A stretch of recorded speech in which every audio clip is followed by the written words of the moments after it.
Ultimate Small Tekken 8 Guide. YamatoZA. Let's see it. I ignored you? So, you've probably heard of your favorite streamers say, "These moves right here. This is our small Tekken." But what is small Tekken? Oh no, I've never heard about that. Small Tekken is Small low Tekken. committal safe offense. This consists Oh. of fast mid pokes and low pokes. Moves that are not extremely punishable on block and moves that generally lead to small reward on hits. But then, why should you even care about small Tekken? Well, I know that you're looking for that one big juicy launcher,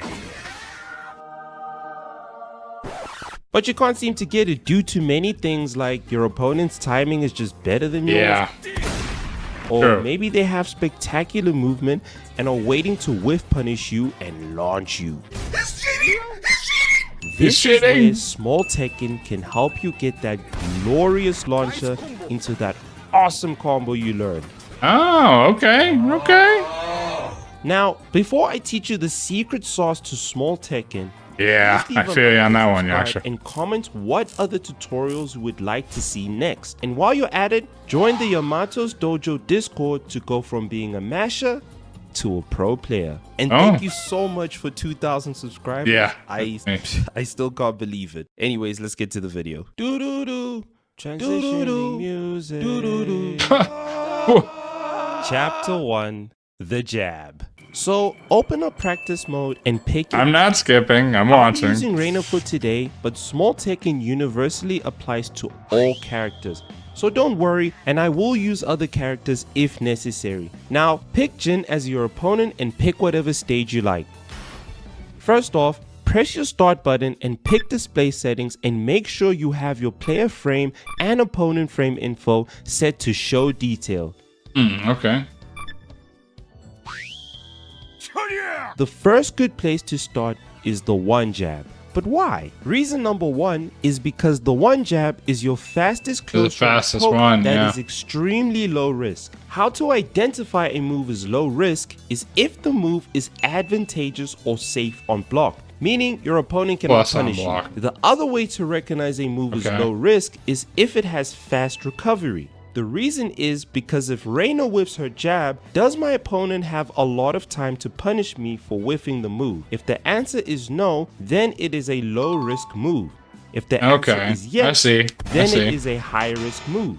So the one see jab now. is your fastest close range poke that is safe or plus on block. Reason number two why the one jab is so good is because it has extensions. Once you're in range of a jab with Reina, she can press 1-1. And You if might the wanna save opponent it. I has don't know, our blocked internet this, might have she just- is only -1 on block, so she's completely Oh, here we safe. go. But if I'm Reina back. hits the 1-1, she is a whooping +6, meaning she can set up multiple mind games I will speak about in a later topic. But also, check if your character has a jab extension That's what it that is. guarantees all hits will connect, because that could lead to a greater reward like the Mishima's 1-1-2 pressure or Lee's 1-2-4 perfect input, or something like Xiao Yu's 1-down-2 jab extension that puts her into one of her stances to apply pressure on the opponent. If you want to check if your jab extension is guaranteed on hit, go to practice settings and select action after a hit or block and pick block all. If you do the whole jab extension string like Law's 1-1-1, Jin will block it and you will be -12, which is unsafe. But if you do Law's 1-1-2, Jin won't block anything, meaning this string is guaranteed on hit. And one Okay. last note is that some characters can use 2 as they jab like King because it's 10 frames. And not all jabs have the same range, so check how far your character's jab reaches by using the distance from opponent's stat to get a feel of I'll have to how check far if I you need have to be plus to connect on your jab. Also, some characters 2 may jab. not have a 10 frame jab like Jackie, Happened again. who has an 11 Oh, I don't know. frame jab. And that's perfectly fine to use. So I don't know, if your nothing's character doesn't happening. have a 10 frame jab, an 11 frame jab will do just fine. Reason number 3 is that the jab is able to give you valuable information Possibly. on your opponent and helps condition your opponent. Now, let's say I jab Jin and then I jab Jin 2 times immediately. Jin recognizes I'm doing this pattern and he decides he is going to duck my 2 quick jabs so he can punish me with his while standing 4. Now that I know Jin likes to duck after my 2 jab offense, I can jab, then do a fast mid attack. Or even get that fat juicy launcher we love. Yeah, that was good. Jin will probably be afraid to duck, so he's going to stand block this time. So now I will jab, then do a powerful low attack if I'm confident he will stand block, or do a quick low risk low attack if I'm unsure. Now the next time I jab then jab, Jin doesn't have a clue what to do next, and now he is in my domain expansion. But Jin has to now resort in other defensive options like doing his armored move, which is high risk because on block it is -13 and a quick low will stop Jin's armor.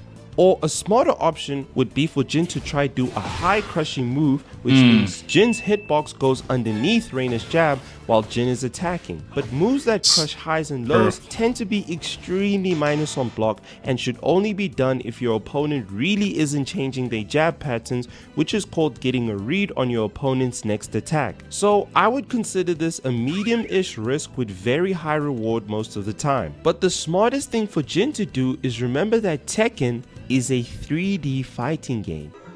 Oh yeah, it's all coming together. If Reina 1 jabs, Jin can decide, nah, I don't want to be in that domain expansion, and just sidestep or sidewalk whatever Reina's next set of offense is. And sidestepping is incredibly low risk because you can sidestep block. But you can turn sidestepping's defensive power into a dangerous offensive option because you're forcing Reina to whiff a move, which means that Jin can now kinda go for anything if he times it right. Remember, timing is important here when trying to sidestep and punish. One more thing about sidestepping and sidewalk is not everyone's sidestep is the same speed, and also some characters' hitboxes are too big like the bears or Jack. So I'm learning. your character I'm still can watching. sidestep or sidewalk sequences when you watch your replays. But this is how powerful the one jab is because it is able to get information on what type of defensive options your opponent likes to do, and you are able to condition and put people in your domain expansion. Now, the biggest weakness of the jab is that you have to be relatively close to get it going, and being that close to someone is kind of scary. And the other weakness is that it is duckable, but if I'm being real with you, only a hacker is ducking your one jab if you're not predictable about it. But I hope to see more one jabs in the lower ranks because it's so strong, but let me teach you something that complements the jab and makes your small Tekken offense even scarier. I'm here now. Oh my god. I'm doing the best I can. Really? Where are you now? Your dreams come true. Okay, this is Chapter 2, the fast mids. I'm reading. Now, what makes a fast mid so strong? Well, it's the fact that you can't duck a mid. Most mids have some sort of tracking to one side that will hit your opponent if they sidestep to its strong side. 13 to 15 frame mids usually have fantastic frame data on block. And lastly, most fast mids have a little bit more range than jabs. What is considered a fast mid? Well, if your character has a generic down forward 1 that is 13 frames of startup, your character's eating good. Okay. If your character's down forward 1 is 13 frames and above, it is considered slow in the small Tekken category, because small Tekken thrives when you have quick, frustrating, low committal pokes. But if your character doesn't have a 13 frame down forward 1, they may have another button instead, like Brian's down forward 2, which is 13 frames. But not every character has a 13 frame mid, and if they don't have it, it's because their fastest mid has other strengths and purposes. For example, Claudio's down forward 1 is 15 frames, which is slow, but it has a lot of range and it has a mid extension that gives you a free combo. What? which is why they had to make it slow and extremely minus on block, because that would be too powerful if it was 13 frames and safe. Now, let me show you the super secret sauce. What the hell? Let's look at Reina's down forward 1. As you can see, Reina's down forward Oh 1 my is God. -3 on block. I know, but I can't do anything about it. Oh, I'm safe and I lose my turn. If you are -5 and not greater, you are able to sidestep and steal your turn back. And guess what that leads you back to? Oh.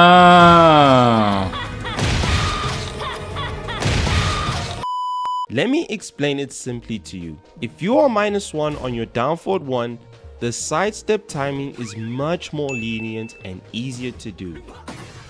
And the more minus you are, the more tighter the sidestep timing is and harder to do. But if you are greater than -5, you can't sidestep at all. Like, you just... Nope. You cannot sidestep at all, and you would have to resort to other defensive options if you want to try So I stealing can't your turn sidestep. back. But why does a fast mid complement the jab so much? Well, a fast mid is a great tool for locking down your opponent to brawl extremely close to you, and it's able to give you information on how your opponent likes to respond to you. Let's say you jab on entry, then do down forward 1, and Jin likes to retaliate when you do this sequence. Well then, sidestep and punish Jin. Maybe when you jab, Jin tries to avoid your down forward. Thank you. and Thank you, Warbank. sidestepping to its weak side. Then you can go for a homing move, or you can go for a move that covers down forward 1's weak side. Maybe you're doing the jab pressure sequence and Jin likes to respond by ducking your highs. Then you can hit him with the down forward 1 extension. There's a lot of options you can do, but the moral of the story is that the fast Jab. mid can Start give with you jab. lots of information on your opponent, and you just need to pay attention and find the best answer to stop their defensive options. But one last thing I'd like to touch on with the fast mid is some mids have extensions which can lead into crazy mind games. Now, if your fast mid is a 13 frame down forward 1 and doesn't have an extension, it is considered a generic mid, and be happy you have that, because generic mids might have great range or might be very plus on hit, but they are usually -1 on block, which is insane because you can play around those frames easily. Generic mids' only real weakness is that they don't do a lot of damage, but honestly, that isn't really a weakness. But let's look at Reina's fast mid extensions, weaknesses, and strengths. Reina has 2 down forward 1 extensions. The first being Muso Tensho, which is down forward 1-1, which is a mid-high attack. Okay. And the second one being Muso Basara, which is a mid-mid attack. Now, Muso Tensho is +7 on hit and -4 on block, meaning you can go for the sidestep. Yeah, But if yeah, you block I the got first that. down forward 1, you can duck the second attack because it's a high and Reina is gonna get launched. Yeah. But here comes the crazy part. Reina is able to do down forward 1 and shift into Sentai stance and do all her crazy shenanigans. So now, ducking isn't such a good idea for Jin. So Reina can just play the down forward 1 only and play around sidestepping, or she can down forward 1-1 and also play around those sidestepping frames, or she can down forward 1 and go into Sentai stance and do all her crazy shenanigans in Sentai stance. If she has conditioned Jin, He spelled behavior. ducking, He spelled using behavior down forward wrong. 1-1s, she can unleash a powerful down forward 1-2, which will put her into heats, which she can gain back her gray health, and she is +17 in your face, and she has access to all her new heat moves. But to balance down forward 1-2, she will be a whooping -14 in Jin's face Ooh, if it's blocked. And at the different. end of the day, down forward 1-1 is a high string, which can lead to a really bad scenario for Reina. And if she does down forward 1 into Sentai on block, the opponent can just interrupt her. So there is counterplay, but honestly, it's in Reina's favor. Also, did I mention, Reina can slightly delay her extensions too to mess up your retaliation. But what I'm trying to get at is if you play around your character's jab and fast mid, your small Tekken pressure becomes nasty and people will scream, when is it my turn? But let's move on to the final section that completes your small Tekken, which is... This is actually helping me, to be honest. It's actually pretty good. It's helping me out a little bit with my Tekken game. Ah.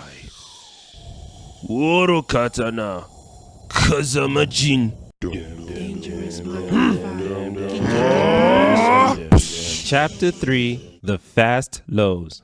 So now that we understand the jab and we understand the fast mid, what if your opponent just stand blocks the whole time and you can't open them up and get damage? Well, that's when we introduce the lows. No! Not that low, because this is gonna happen. Funny.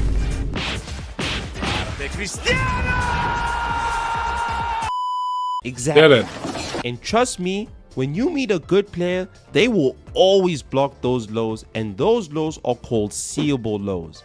Seeable lows give you good reward but are extremely risky. And remember, we are all here to small Tekken, which is all about low risk. So we use these lows instead. Wait a minute.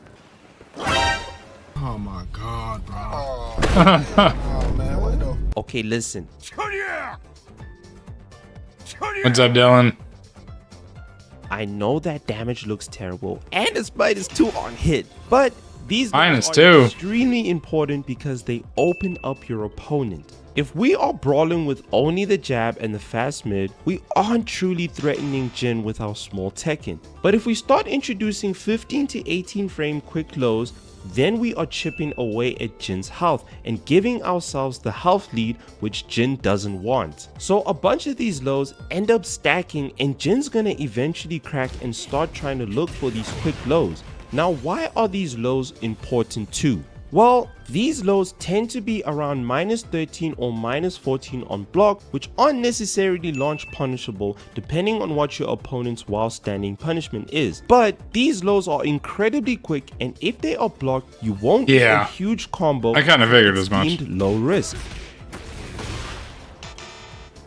The best reward your opponent could get is if they low parry your low and do a combo that takes you to the wall to pressure you. But remember, these lows are deemed unseeable and very hard to react to, so if your opponent does low parry them, most cases imagine the strategy to winning a spamming attack.